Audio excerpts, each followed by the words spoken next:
Bueno, buenas tardes a todos. Bueno, agradecer a Yamba y a Alfredo por la invitación y no agradecerle tanto por el horario, ¿no?, que me tocó, pero bueno. La idea de lo que me pidió Alfredo es que mostráramos un poquito qué es lo que nosotros estamos viendo de forma conceptual en el manejo de lo que es agricultura por ambientes. Antes que nada quiero agradecer mucho porque gran parte de lo que está presentado acá son conceptos que ha generado o hemos cogenerado, digamos, con Pablo Calviño, que creo que está por algún lado.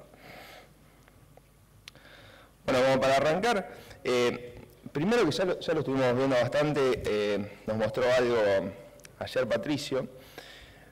Cuando vemos por dónde va a venir la futura oferta de productos agrícolas, ya sea grano, fibra, etcétera, gran parte de eso va a venir a través de, se estima que un 75%, o sea, la gran parte va a venir a través de mejora de rendimiento, después puede venir algo más a través de incremento de la superficie y también otro poco en lo que sería intensificación agrícola, que son las que ya estuvimos un poquito viendo en estos días. Pero bueno, de verdad, para recalcar un poco que el grueso va a venir a través de un mayor rendimiento por unidad de área. Entonces, un poco enfocándonos en esto, para aumentar el rendimiento por superficie, hay dos componentes importantes. En sí, aumentar el potencial de rendimiento de los cultivos y por otro lado, cómo eso se adopta y se implementa en el campo. Hacemos un poquito esta figura que es tiene datos de Javier Di Matteo y datos de la Secretaría de Agricultura. Vemos que el rendimiento potencial, esto es para la zona de Balcarce, pero también los datos se repiten bastante bien para el resto de la red de ensayos de esta compañía, que es la que proveyó de los datos. Pero vemos, bueno, que el incremento de rendimiento potencial ha sido alrededor, para este set de híbridos, de alrededor de 115 kilos por hectárea por año. Si vamos a uno de los lugares que presenta la mayor tasa de incremento de rendimiento, en este caso el partido de Marcos Juárez, ha incrementado alrededor de 200 kilos por hectárea año, muy similar a lo que hoy comentaba María para Venado Tuerto. Por otro lado, vemos el partido de Balcarce partiendo de niveles similares o algo superiores a Marcos Juárez allá por el año 70, como la tasa de incremento de rendimiento ha sido significativamente menor. Esto puede estar relacionado con varias cosas. Por un lado, obviamente, la oferta ambiental de estos lugares es totalmente distinta, pero también la heterogeneidad ambiental que podemos observar, por ejemplo, en el partido de Balcarce, como puede ser otro partido, podemos decir Pehuajó, el oeste bonaerense, etcétera, es considerablemente mayor y todos estos lugares donde la heterogeneidad ambiental es grande, han sido lugares que hasta ahora presentan menores tasas de incremento de rendimiento. Y mucho de eso, que ahora estamos entrando en investigar estas brechas, puede estar relacionado con el hecho de que no hay una adopción correcta del paquete tecnológico, el planteo tecnológico para cada uno de los ambientes que tenemos. Bueno, entonces, ¿qué es lo que nosotros, bueno, resumiendo un poco lo que veníamos viendo, ¿no? Por un lado, la agricultura a futuro, dos cosas muy importantes. Por un lado, aumento de la producción, que va a venir gran parte a través de RINDE, y esto lo tenemos que estar haciendo de una forma sustentable, ¿no? Conservando, digamos, tanto el recurso suelo como el recurso ambiente. Y ahí es donde entraría la agricultura por ambientes ayudando a estos objetivos. ¿Qué es lo que nosotros entendemos de agricultura por ambientes? Digamos, ¿qué es lo que tiene esto de novedoso? Si hacemos un poquito, digamos, de historia, ahora vamos a ir viendo, no hay mucho de novedad en este concepto, es simplemente asignar el manejo correcto a cada uno de los ambientes. Podemos pensar, acá tenemos hacia la izquierda lo que es el manejo tradicional, a ver si esto anda. Sí, bueno, por un lado, todo lo que es el manejo tradicional, que el manejo tradicional sería algo que se implementaría de forma correcta cuando acá tenemos los ambientes de los lotes irán los cuadraditos, los ambientes clasificados como A, de alta productividad, B de mediana productividad, y C como la de menor productividad, digamos, esto es simplemente conceptualmente. Cuando tenemos una gran uniformidad dentro del lote, obviamente vamos a hacer un manejo único, y también cuando la heterogeneidad es muy baja, o las áreas, digamos, de heterogeneidad son muy pequeñas, no vale la pena tomarnos el trabajo de estar haciendo ahí un manejo por ambientes. Probablemente estos sean más los casos de la implementación ya de lo que es agricultura de dosis variable o agricultura de precisión. El ejemplo que vemos nosotros, la implementación para la implementación de la agricultura por ambiente, si lo vemos en el medio, en el cual tenemos áreas que se diferencian sustancialmente, ya sea, lo vamos a ir viendo ahora en la presentación, ya sea a través de diferente disponibilidad hídrica o diferente régimen térmico como las principales variables determinantes de los ambientes. Entonces, al poder determinar zonas que son diferentes, ahí vamos a poder pensar en prácticas de alto impacto como son variar la rotación es variar la secuencia y los cultivos que vamos a hacer, variar fecha de siembra, variar la fertilización, y vemos que todo este conjunto de prácticas son prácticas que tienen mucho más impacto, y cuando el productor las adopta realmente tiene un ingreso y un margen sustancialmente mayor que lo que simplemente usualmente como agricultura de manejos de dosis variable. Nosotros creemos que la primera etapa sería esto de manejo por ambientes. Una vez que tenemos determinada la gran macro variabilidad, digamos, de los lotes, después tenemos que estar ingresando a manejar esa, digamos, ya micro variabilidad a través de lo que es el manejo de dosis variable. Agua. Agarro agua.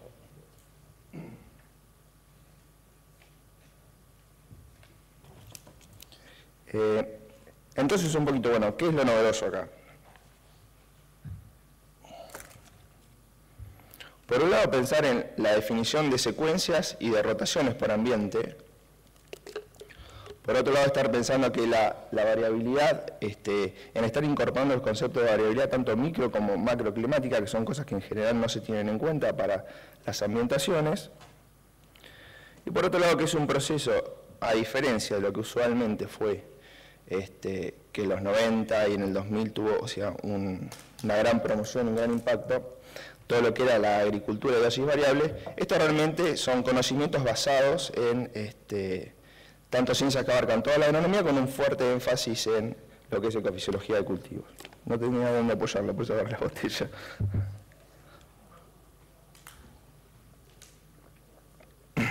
Y por otro lado, todos estos conceptos tratando de integrar lo que decíamos, mantener la sustentabilidad del ambiente. ¿Cuáles serían los pasos que nosotros vemos para la ambientación? Como primer paso es detectar zonas que tengamos cierta variabilidad, una variabilidad que nosotros estimamos que tiene que ser un 15 o un 20% de variabilidad entre zonas, como para que convenga estar haciendo un manejo diferenciado. Por otro lado, caracterizar esos ambientes productivos, ahora vamos a ir viendo todos estos puntos detalladamente. Caracterizar los ambientes productivos sería, bueno, ver cuáles son las variables que están detrás de esa diferencia de rendimiento. No simplemente que esto sea una caja negra, sino realmente identificar qué es lo que hay detrás. Una vez que tenemos detectadas esas variables, bueno, el siguiente paso, bueno, cómo estas variables nos van a estar afectando el rendimiento de los cultivos. Una vez que tenemos todo esto determinado, bueno, podemos estar pensando en cómo ambientar cada uno de nuestros lotes, hacer un planteo de manejo ya tanto de rotaciones en cada uno de esos lotes y de planteos específicos para cada uno de esos ambientes. Y por otro lado, esto es un proceso que tiene que, en cierta forma, ser virtuoso, en el cual haya una especie de análisis de resultados, de retrocontrol y de volver a caracterizar el ambiente productivo hasta que se llega, digamos, como una definición digamos, más ajustada del ambiente.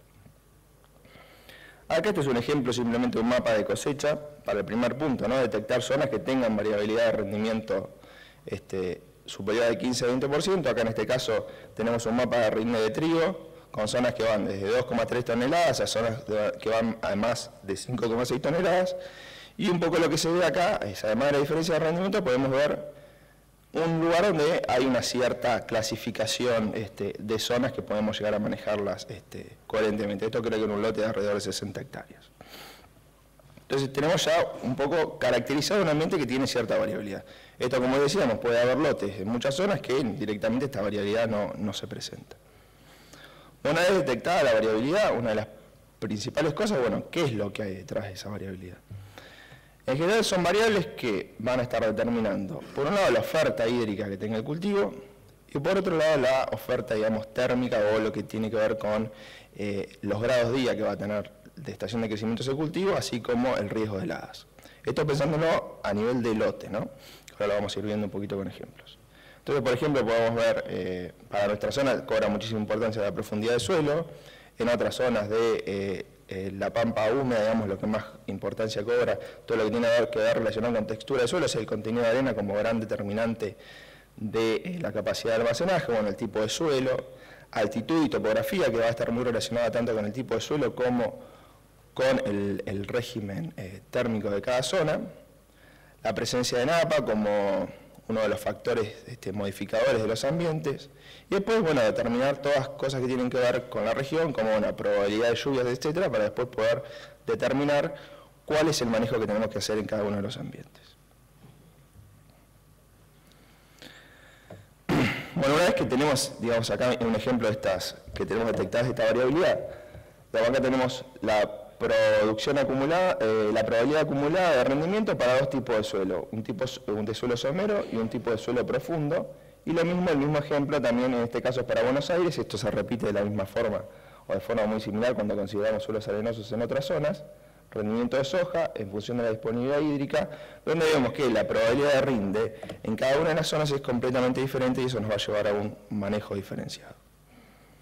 ¿Cuáles son las herramientas un poco para determinar los distintos ambientes? Nosotros, primero, lo primero que vemos es estar evaluando los mapas de suelo, una herramienta que en general no estamos teniendo en cuenta, que en general la subestimamos, pero volver a la carta de suelo, que ya se hicieron hace tiempo, pero la carta de suelo tiene gran parte de la información inicial para empezar estos procesos de ambientación.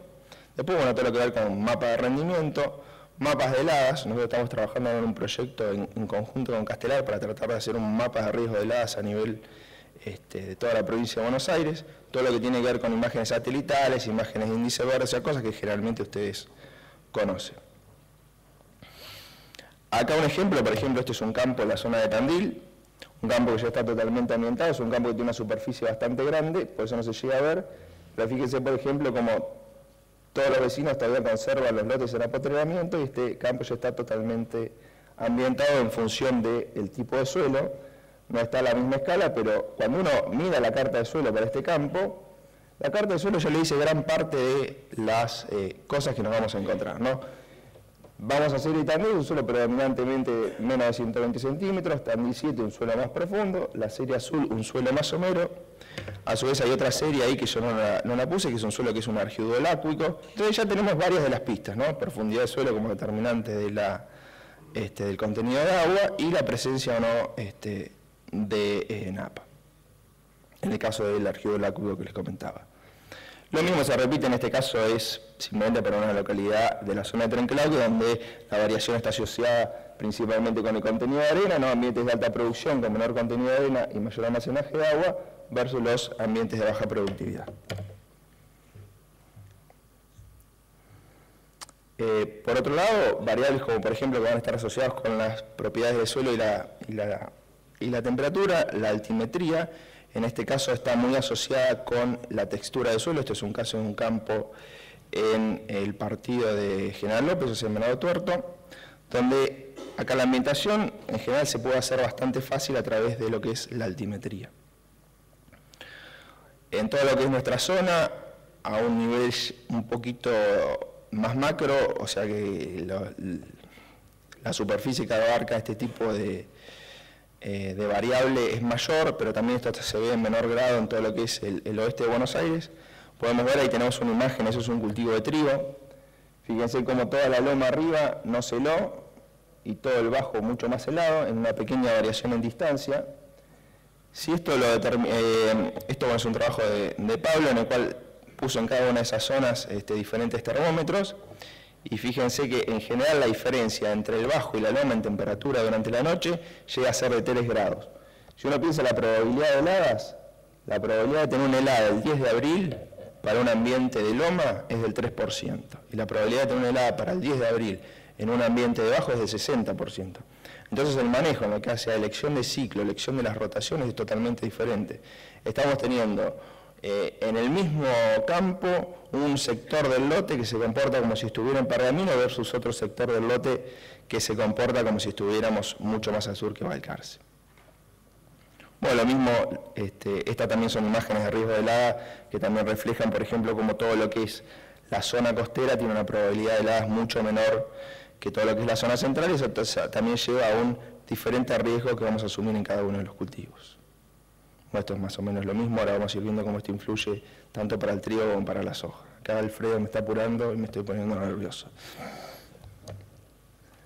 Bueno, después el segundo paso sería detectar cuáles son las relaciones entre estas variables y el rendimiento de los cultivos.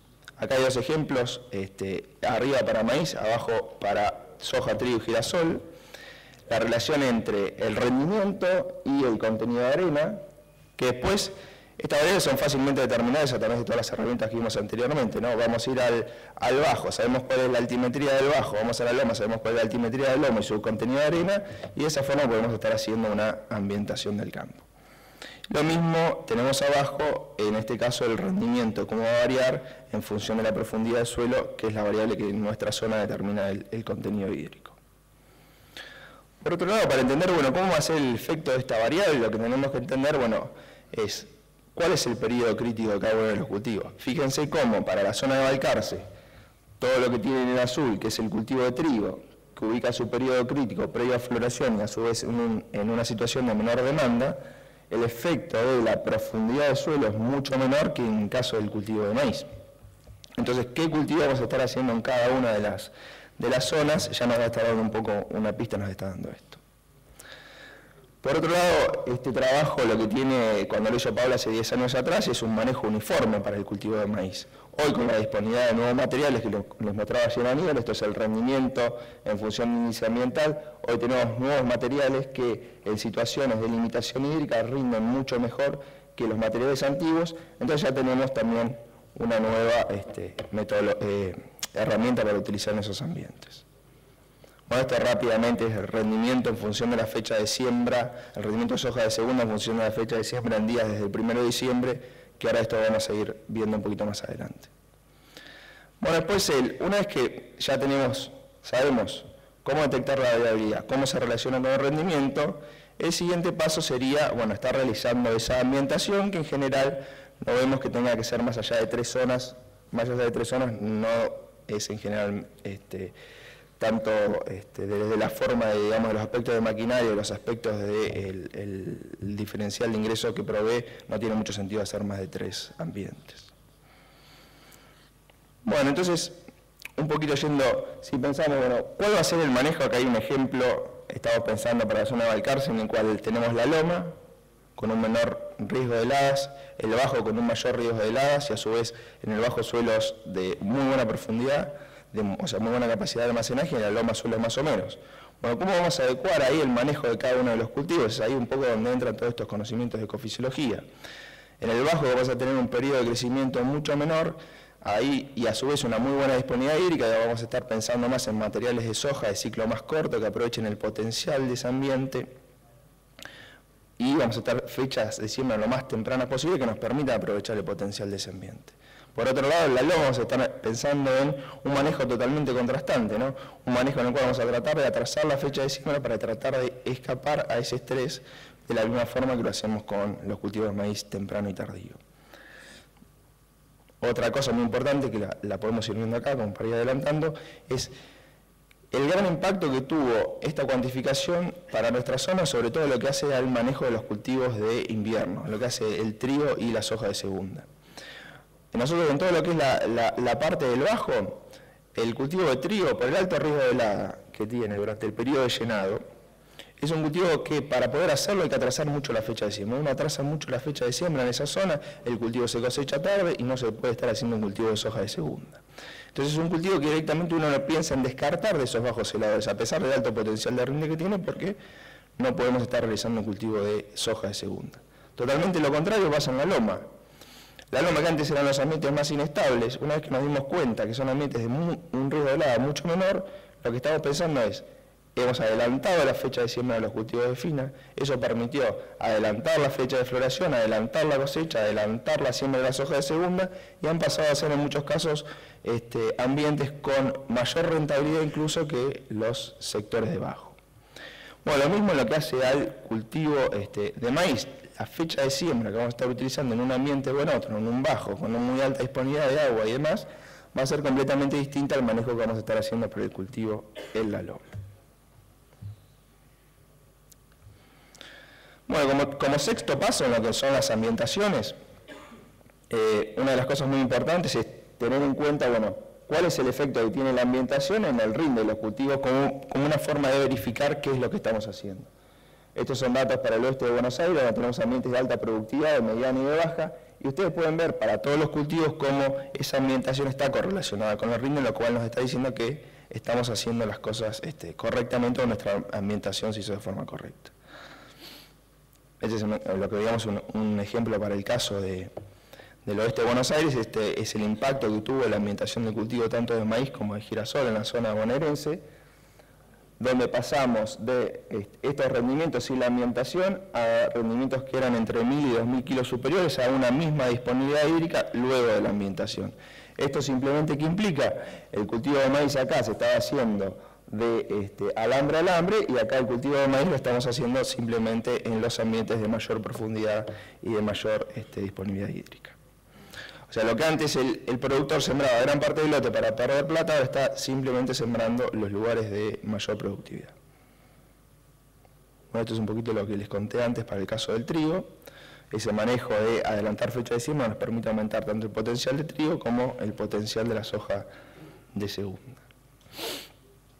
Por otro lado, bueno, les conté un poquito lo que estamos haciendo en la ambientación. Después tenemos como variables que nosotros consideramos como modificadoras del ambiente.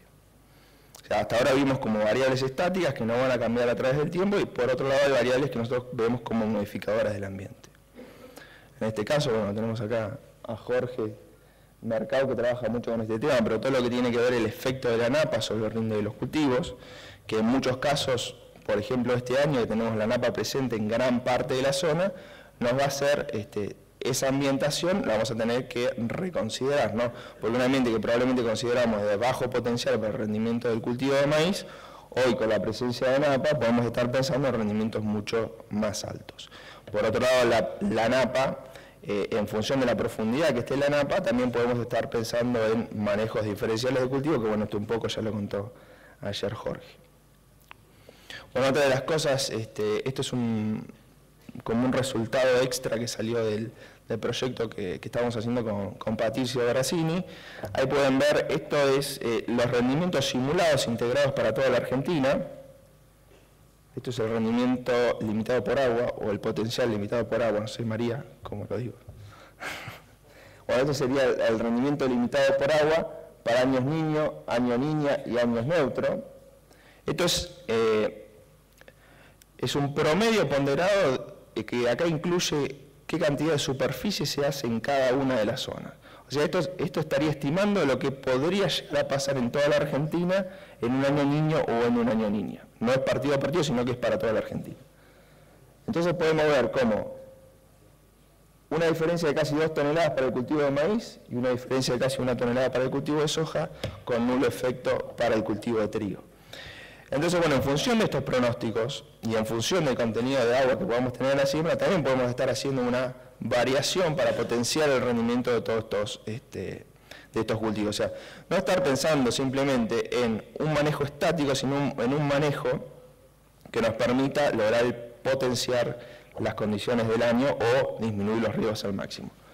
Acá como ejemplo tiene un ejemplo del rendimiento de maíz para un año niño o neutro, para una fecha de siembra tardía y una fecha de siembra temprana, esto para la localidad de Vicuña Maquena, en función del agua útil a la siembra. Fíjense que en años niño o neutro, para este caso las simulaciones nos indican que lo que siempre nos conviene es estar pasando a fechas de siembra tardía. Ahora fíjense el caso acá de la derecha, ¿no? Cuando tenemos año niño y tenemos un buen contenido de agua a la siembra, como puede ser este año, lo que en general conviene, o por lo menos nos conviene tener una proporción de maíz sembrado de forma temprana para lograr capturar ese potencial del ambiente que usualmente no lo capturamos. Bueno, entonces, para hacer como un breve resumen de lo que les conté, la idea era mostrarles conceptualmente cómo nosotros estamos viendo el proceso de ambientación o de lo que es agricultura por ambiente, el alto impacto que creemos que esto tiene a través de la correcta asignación de cultivos y de rotaciones. Y por otro lado, una de las cosas que estamos tratando de avanzar mucho ahora, que es lo que son estas, nosotros llamamos como decisiones dinámicas de manejo, principalmente lo que hace a presencia de napa, presencia de agua a la siembra y el pronóstico del año, estar tratando de potenciar el rendimiento en función del pronóstico para ese año o tratar de minimizar los riesgos del año. Así que bueno, eso era todo.